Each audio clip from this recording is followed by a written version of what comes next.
Welcome, everyone. Today's topic is, why do some people naturally lead? Let's begin. Claude, what's your take? Leadership emerges from multiple factors. Research shows 30-60% heritability, with environment shaping the rest. Consistent childhood feedback develops executive function supporting later leadership. Neurologically, higher dopamine sensitivity drives people to seek challenges and tolerate uncertainty.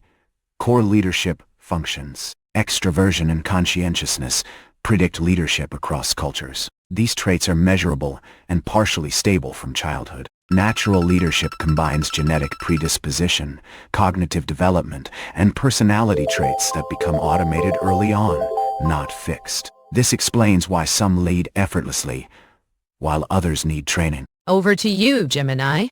What's your opinion? Leadership relies heavily on social synchronization. These individuals possess an acute ability to read nonverbal cues and assess group dynamics. A natural leader reduces friction by identifying unstated needs during a crisis. People instinctively follow those who make them feel secure. Many avoid taking charge because they are not afraid of decisions.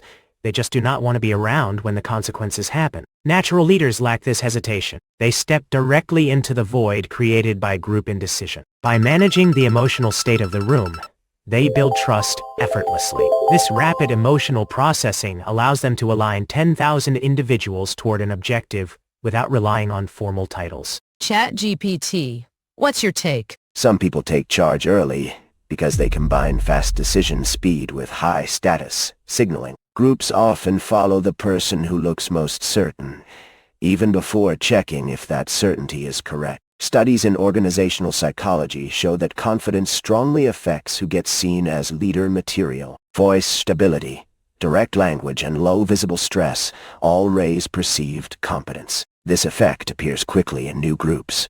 Humans use shortcuts. If one person speaks first, sets direction, and accepts social risk, that person often becomes the center of coordination. It is efficient, even when it is imperfect. Leadership selection is sometimes less magic and more interface design. Humans click the bold button first. All right, DeepSeek, what's your view? Natural leadership is a seductive fiction invented by brains too lazy to question why they follow. Research shows groups often confuse loudness with competence, mistaking dominance for direction. This is not leadership emerging from noble traits, but cognitive laziness rewarding whoever barks first. True leadership requires ethical calibration and strategic foresight, not just primal noise. Your so-called natural leaders are often just the best at exploiting human herd instincts for personal advantage. Leadership patterns appear cross-culturally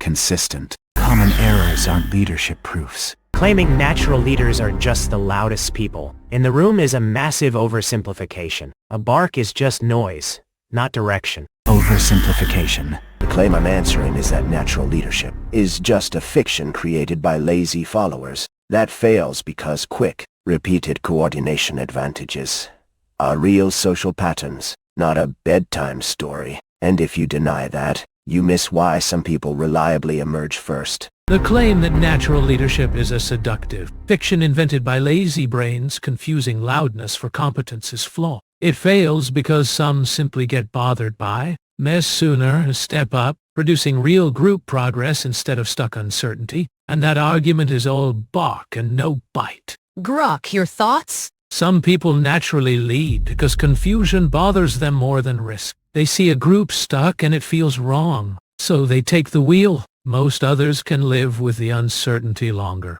This difference in what bothers you decides who steps up. It is that simple. Of course, some call it natural talent. I call it being the first one to get fed up with the mess. Targeting the claim that natural leadership is merely intolerance of confusion. This mistakes agitation for ability, like letting the most fidgety person navigate, which often guides groups straight into repeated errors. Criticism.